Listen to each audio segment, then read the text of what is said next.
سمع و بصر نے مولانا سید ابو العلا مودودی رحمت اللہ علیہ کی مشہور تفسیر تفہیم القرآن کی 6 جلدوں کو 6 آڈیو سی ڈی MP3 کی شکل میں تیار کیا ہے۔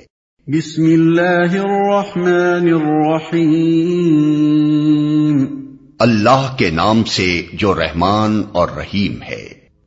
الف لام میم، ذالک الکتاب لا ریب فیہ ھدی للمتقین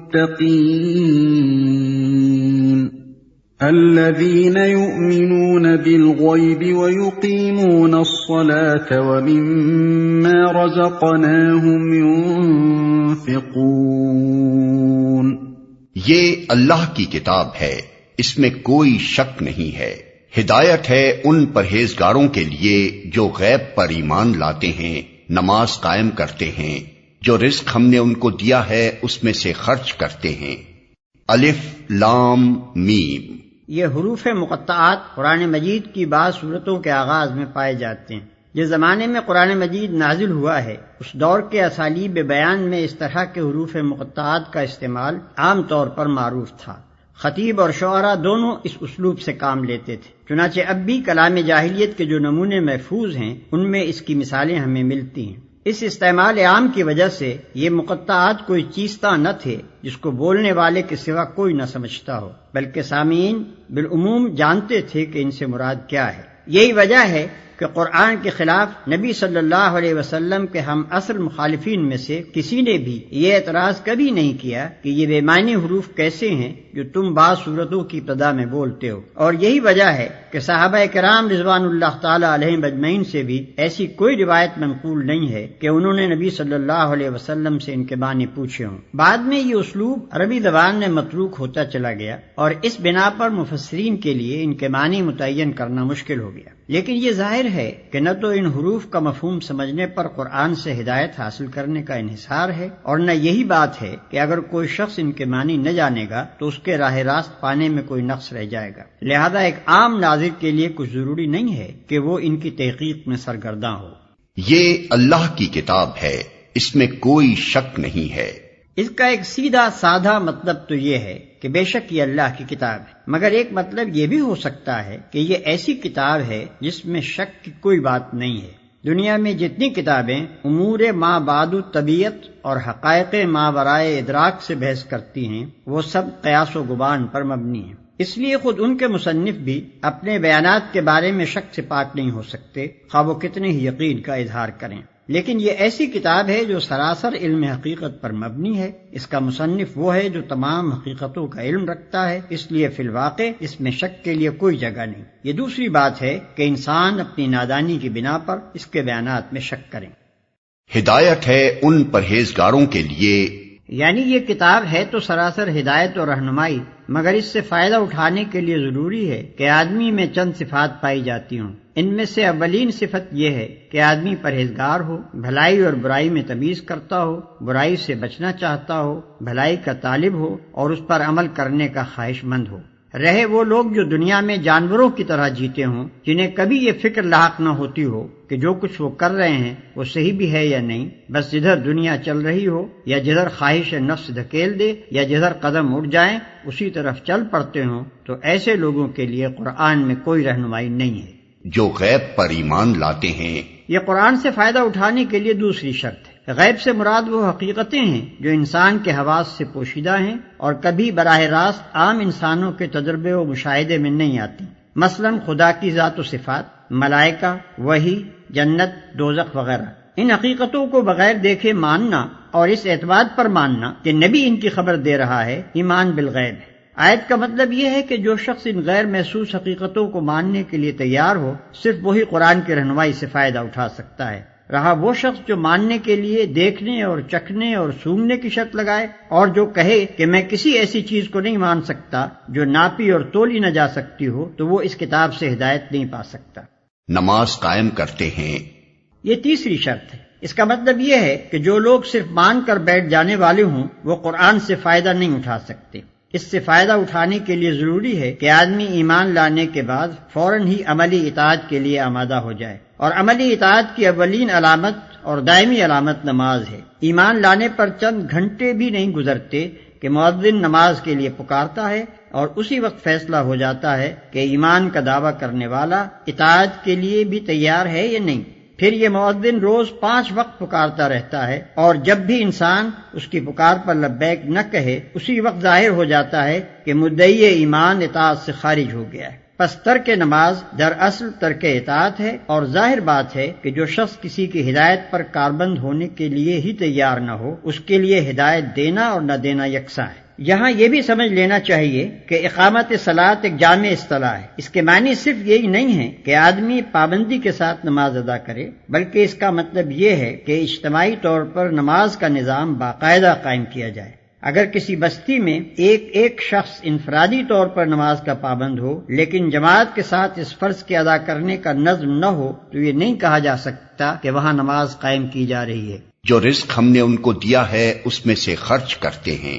یہ قرآن کی رہنمائی سے فائدہ اٹھانے کے لیے چوتھی شرط ہے کہ آدمی تنگ دل نہ ہو، زر پرست نہ ہو، اس کے مال میں خدا اور بندوں کے جو حقوق مقرر کیے جائیں انہیں ادا کرنے کے لیے تیار ہو، جس چیز پر ایمان لایا ہے اس کی خاطر مالی قربانی کرنے میں بھی دریغ نہ کرے۔ والذین یؤمنون بما انزل الیک وما انزل من قبلك وبالآخرة هم يوقنون۔ جو کتاب تم پر نازل کی گئی ہے یعنی قرآن، اور جو کتابیں تم سے پہلے نازل کی گئی تھیں ان سب پر ایمان لاتے ہیں اور آخرت پر یقین رکھتے ہیں۔ جو کتاب تم پر نازل کی گئی ہے یعنی قرآن، اور جو کتابیں تم سے پہلے نازل کی گئی تھیں ان سب پر ایمان لاتے ہیں۔ یہ 5ویں شرط ہے کہ آدمی ان تمام کتابوں کو برحق تسلیم کرے جو وحی کے ذریعے سے خدا نے محمد صلی اللہ علیہ وسلم اور ان سے پہلے کے انبیاء پر مختلف زمانوں اور ملکوں میں نازل کی۔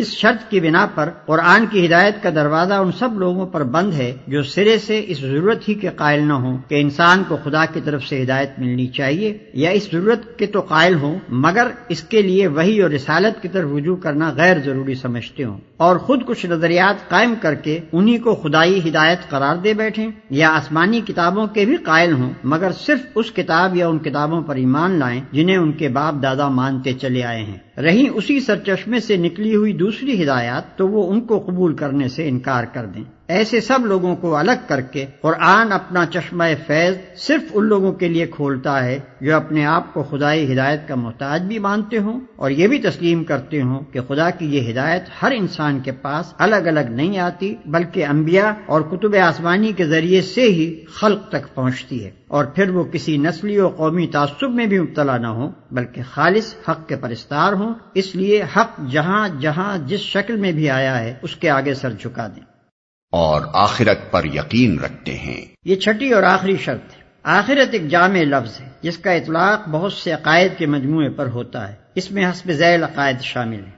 1 یہ کہ انسان اس دنیا میں غیر ذمہ دار نہیں ہے بلکہ اپنے تمام اعمال کے لیے خدا کے سامنے جواب دہ ہے۔ 2 یہ کہ دنیا کا موجودہ نظام ابدی نہیں ہے بلکہ ایک وقت پر جس سے صرف خدا ہی جانتا ہے اس کا خاتمہ ہو جائے گا۔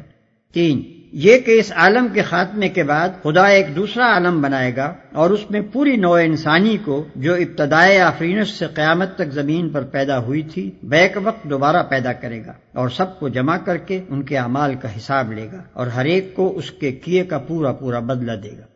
4 یہ کہ خدا کے اس فیصلے کی روح سے جو لوگ نیک قرار پائیں گے وہ جنت میں جائیں گے اور جو لوگ بد ٹھہریں گے وہ دوزخ میں ڈالے جائیں گے۔ 5 یہ کہ کامیابی اور ناکامی کا اصلی معیار موجودہ زندگی کی خوشحالی و بدحالی نہیں ہے بلکہ در حقیقت کامیاب انسان وہ ہے جو خدا کے آخری فیصلے میں کامیاب ٹھہرے اور ناکام وہ ہے جو وہاں ناکام ہو۔ عقائد کے اس مجموعے پر جن لوگوں کو یقین نہ ہو وہ قرآن سے کوئی فائدہ نہیں اٹھا سکتے، کیونکہ ان باتوں کا انکار تو درکنار، اگر کسی کے دل میں ان کی طرف سے شک اور تذبذب کی کیفیت بھی ہو تو وہ اس راستے پر نہیں چل سکتا جو انسانی زندگی کے لیے قرآن نے تجویز کیا ہے۔ اولئک علی ھدی من ربہم واولئک ھم المفلحون۔ ایسے لوگ اپنے رب کی طرف سے راہ راست پر ہیں اور وہی فلاح پانے والے ہیں۔ ان الذين كفروا سواء عليهم أأنذرتهم ام لم تنذرهم لا يؤمنون۔ جن لوگوں نے ان باتوں کو تسلیم کرنے سے انکار کر دیا ان کے لیے یکساں ہے، خواہ تم انہیں خبردار کرو یا نہ کرو، بہرحال وہ ماننے والے نہیں ہیں۔ جن لوگوں نے ان باتوں کو تسلیم کرنے سے انکار کر دیا، یعنی وہ 6 کی 6 شرطیں جن کا ذکر اوپر ہوا ہے پوری نہ کی، اور ان سب کو یا ان میں سے کسی ایک کو بھی قبول کرنے سے انکار کر دیا۔ ختم اللہ علی قلوبہم وعلی سمعہم وعلی ابصارہم غشاوہ وعلى أبصارهم غشاوة ولهم عذاب عظيم۔ اللہ نے ان کے دلوں اور ان کے کانوں پر مہر لگا دی ہے اور ان کی آنکھوں پر پردہ پڑ گیا ہے، وہ سخت سزا کے مستحق ہیں۔ اللہ نے ان کے دلوں اور ان کے کانوں پر مہر لگا دی ہے۔ اس کا مطلب یہ نہیں ہے کہ اللہ نے مہر لگا دی تھی اس لیے انہوں نے تسلیم کرنے سے انکار کیا، بلکہ مطلب یہ ہے کہ جب انہوں نے ان بنیادی امور کو رد کر دیا جن کا ذکر اوپر کیا گیا ہے اور اپنے لیے قرآن کے پیش کردہ راستے کے خلاف دوسرا راستہ پسند کر لیا، تو اللہ نے ان کے دلوں اور کانوں پر مہر لگا دی۔ اس مہر لگنے کی کیفیت کا تجربہ ہر اس شخص کو ہوگا جسے کبھی تبلیغ کا اتفاق ہوا ہو۔ جب کوئی شخص آپ کے پیش کردہ طریقے کو جانچنے کے بعد ایک دفعہ رد کر دیتا ہے تو اس کا ذہن کچھ اس طرح مخالف سمت میں چل پڑتا ہے کہ پھر آپ کی کوئی بات اس کی سمجھ میں نہیں آتی۔ آپ کی دعوت کے لیے اس کے کان بہرے اور آپ کے طریقے کی خوبیوں کے لیے اس کی آنکھیں اندھی ہو جاتی ہیں، اور صریح طور پر محسوس ہوتا ہے کہ فی الواقع اس کے دل پر مہر لگی ہوئی ہے۔